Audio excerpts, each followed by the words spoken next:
Sobat Merdeka dimanapun Anda berada, jumpa lagi bareng aku Wahyu Hidayat dalam sesi podcast Ruang Bincang Mahasiswa.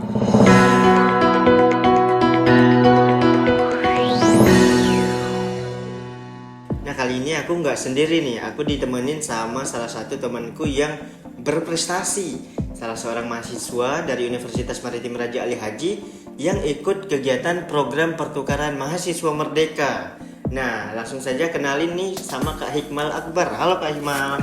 Halo, kenalin nama aku Hikmal Akbar. Aku salah satu awardee program mahasiswa merdeka batch ketiga pada tahun 2023 kemarin. Wah, keren banget Kak Hikmal. Kebetulan kemarin sebagai awardee dari program pertukaran mahasiswa merdeka batch 3 ya Kak Hikmal ya. Iya, Dan betul. itu kemarin keterimanya di kampus mana nih Kak Hikmal? Nah, jadi saya ini keterimanya di kampus top 3. Salah satu kampus top 3 yaitu di Institut Teknologi Bandung. Wah, keren banget keterima di ITB loh teman-teman.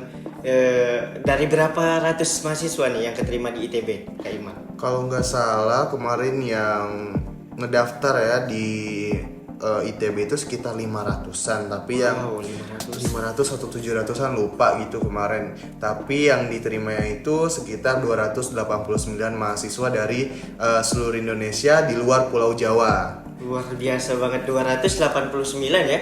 289 mahasiswa loh dari seluruh Indonesia kecuali dari Pulau Jawa ya Kak Iqbal ya.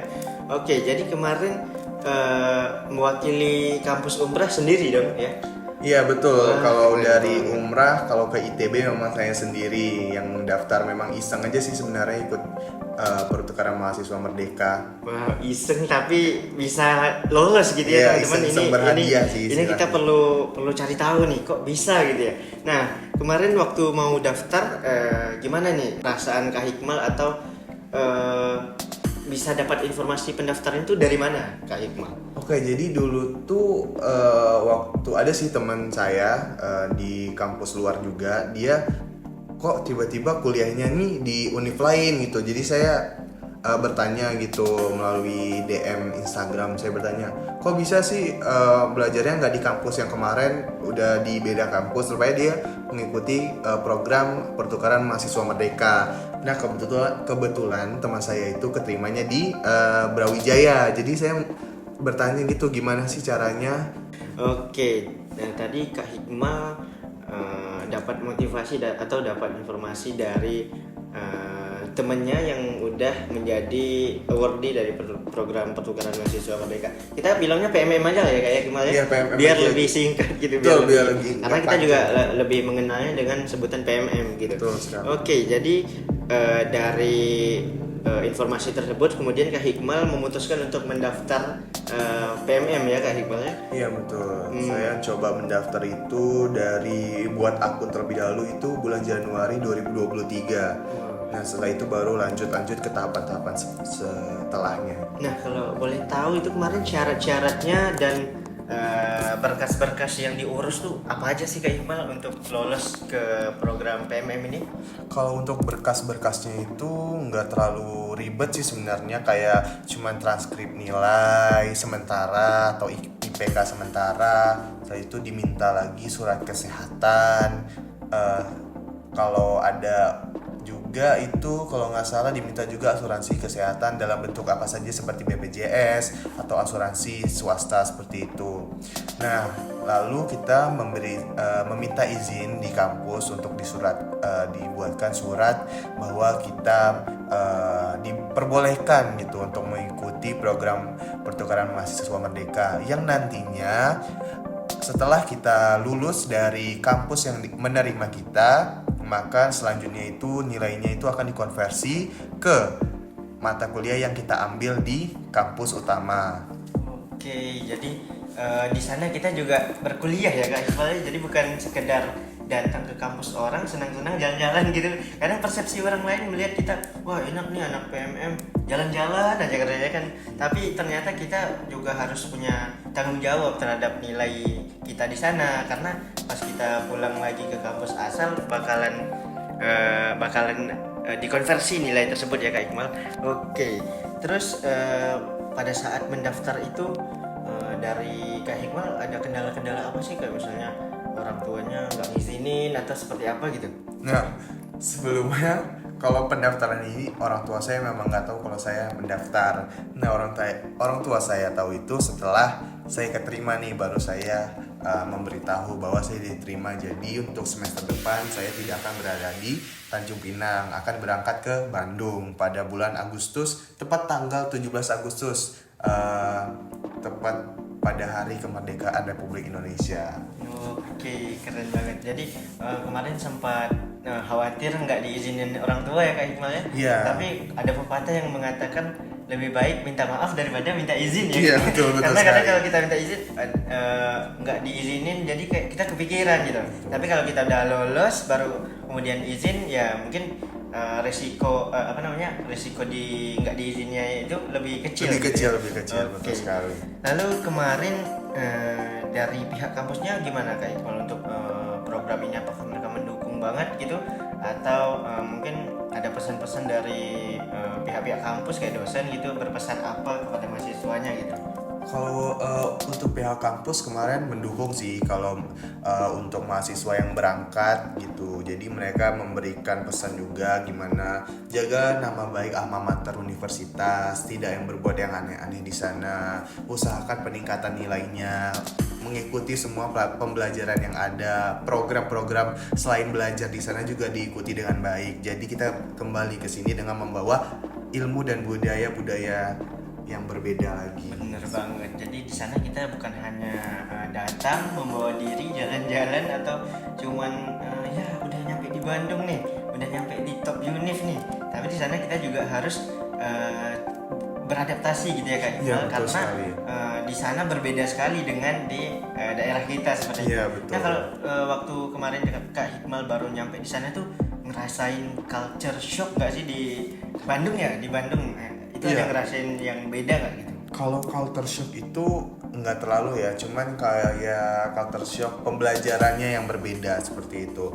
Mungkin karena mereka udah ya top 3 ya istilahnya ya.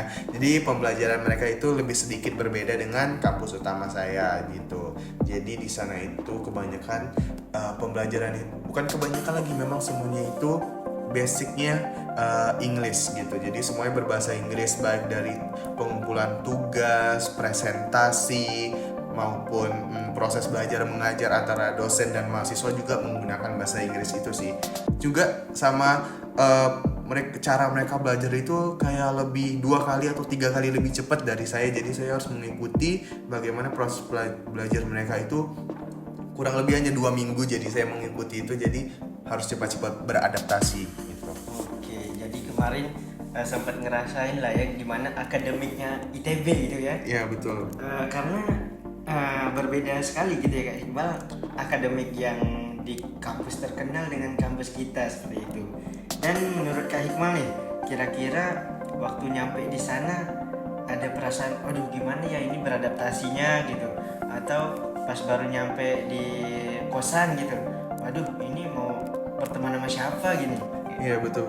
Jadi kayak waktu sampai itu kepikiran nih, bertemannya dengan siapa nih, ada nggak sih yang mau berteman dengan saya yang beda gitu, maksudnya bukan beda gimana sih, maksudnya berbeda kampus tuh gimana sih saling bertemannya. Nah cuman karena kita salah satu mahasiswa PMM itu, pokoknya semua mahasiswa PMM itu dijadikan kelompok-kelompoknya, dimana kelompok-kelompok itu punya tanggung jawab masing-masing. Dan juga kita dari kelompok-kelompok itu tuh ada mengikuti namanya kegiatannya modul Nusantara. Jadi itu kita selama 4 bulan sampai 5 bulan itu selalu bersama-sama gitu. Oke, kegiatan modul Nusantara ya tadi namanya Kak Iqbal. Iya, betul. Nah, kegiatan modul Nusantara itu seperti apa kegiatannya Kak? Atau apakah belajar juga atau seperti apa gitu? Kalau di modul Nusantara itu kita belajar juga, tetapi kita mempelajari budaya-budaya yang ada di daerah tempat kampus kita yang menerima kita gitu.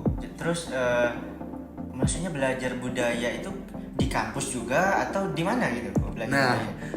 yang enaknya dari modul Nusantara itu kita diajak nih berekreasi keluar kampus gitu. Jadi kita bersama-sama sekitar 289 mahasiswa itu dibagi beberapa kelompok, kelompok modul Nusantara. Nah, yang uniknya itu kita memberikan nama kelompok-kelompok itu sesuai nama-nama daerah gitu. Maksudnya bahasa-bahasa daerah di tempat saya yaitu Bandung. Nah, kalau dari kelompok saya itu namanya itu Calakan. Nama kelompoknya. Calakan itu tahu nggak artinya apa kayak gitu? Kalau nggak salah Calakan itu pinter ya. Oh, pinter atau bener banget. ya cekatan. Tapi sesuai gitu. sih kalau namanya Calakan atau pinter karena untuk nyampe ke ITB itu juga perlu akademik yang bagus dari kampusnya juga kita harus harus sudah punya basic untuk pergi keluar gitu ya, karena kalau kita ujuk-ujuk cuman berangkat aja nanti nyampe di sana malah kaget sendiri gitu sama betul sekali. situasi yang ada di luar seperti itu.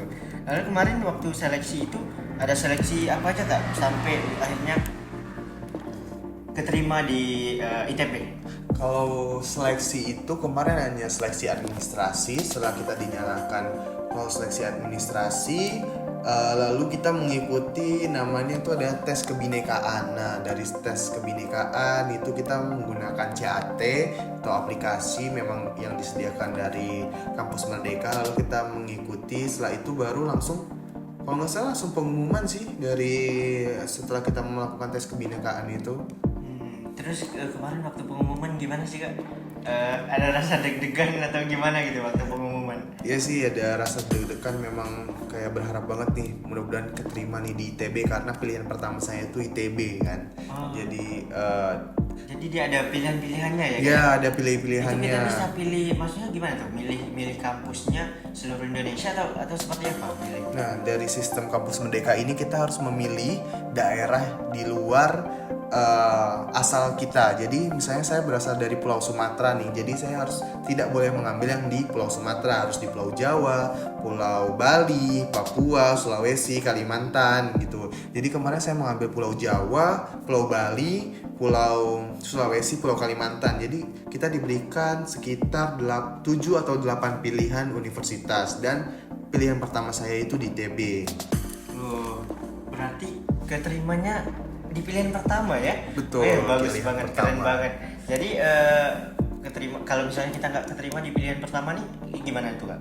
Ada kemungkinan kita diterimanya di pilihan keempat, 5, 6, 7 begitu, tidak di pilihan kedua, ketiga karena kayak sistem apa ya dibilangnya ya, sistem kita milih kedua nih, tapi mahasiswa yang lain itu pilihan kedua itu di pilihan pertama, jadi seperti itu. Oh gitu, jadi sesuai dengan kita milih sebagai pilihan pertama berarti kita yakin bahwa kita bisa keterima di situ ya kan? Iya betul harus sekali. Optimis juga, tapi keren banget sih Kak Hikmal bisa bisa yakin banget dan bisa optimis untuk keterima di ITB dan akhirnya benar-benar keterima seperti itu. Oke, lalu untuk selanjutnya benefit yang Kakak dapatkan selama ikut program PMM itu apa aja sih Kak? Kalau benefit sih ilmu sih yang paling utama, ilmu yang banyak sekali sih yang dapat di sana, juga budaya juga gitu, apresiasi kampus, sertifikat yang menurut saya sertifikat yang membanggakan gitu.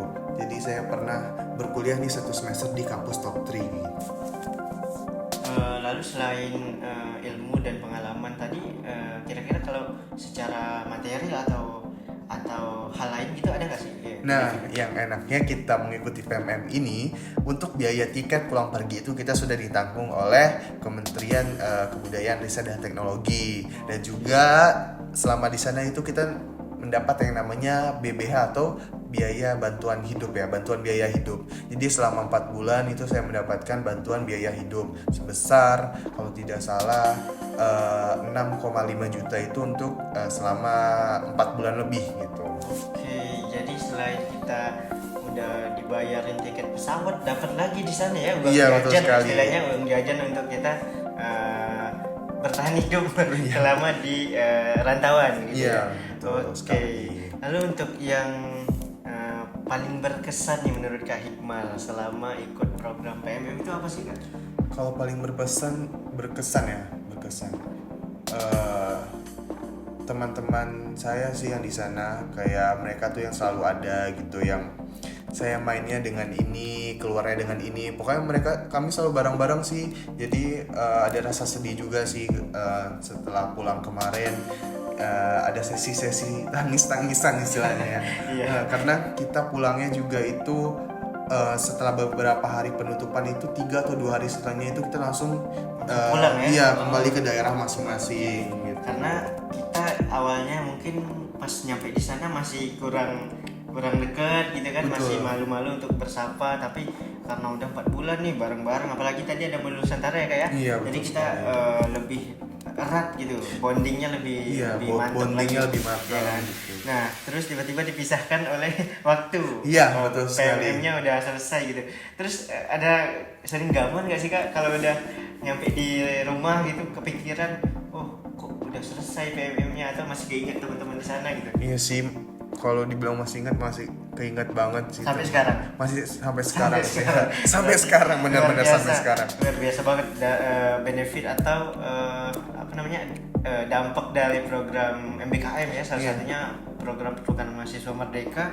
Jadi kita benar-benar di sana banyak banget benefitnya, punya relasi baru, keluarga baru di sana, kita dapat ilmu yang bermanfaat, dapat tiket pesawat PP gitu, Iya, dan betul. juga dapat bantuan biaya hidup. Wah, terus jalan-jalan juga.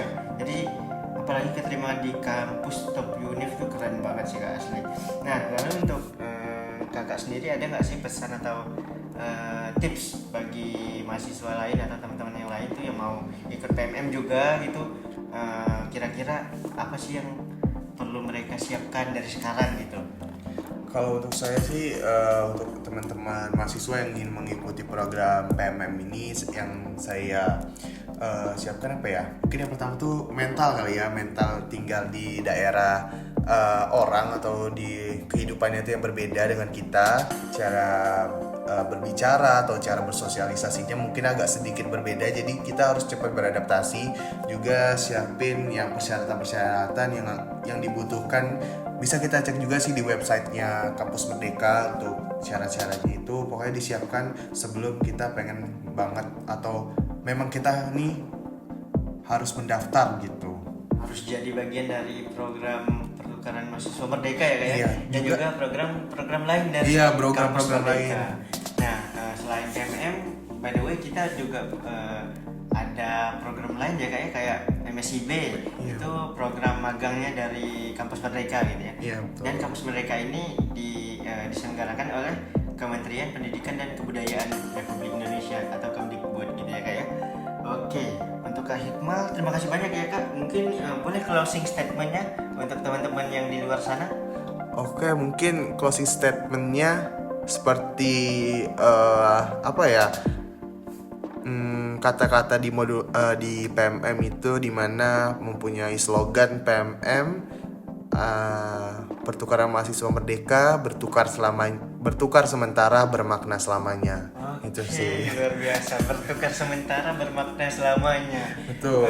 Tapi artinya memang benar-benar deep banget, karena Iya, betul. setelah kita bertukar yang hanya sementara itu, kita benar-benar ngerasain maknanya itu selamanya. Iya, gitu, betul Kak. sekali. Luar biasa. Oke, terima kasih Kak Hikmal Terima atas kasih waktunya. juga Wahyu Dan- udah ngundang. Iya, terima kasih sekali untuk Kak Hikmal, dan mungkin teman-teman di sana kita di next session atau di episode selanjutnya bakal mengundang mahasiswa-mahasiswa berprestasi lainnya nih, yang bisa kita cari atau kita gali inspirasi dari mereka gitu. Oke teman-teman, sampai di sini saja sesi podcast kita kali ini dalam ruang bincang mahasiswa, berbicara mengenai program pertukaran mahasiswa merdeka. Oke, sampai jumpa di lain waktu, sampai jumpa di sesi berikutnya. Aku Wahidayat, thank you.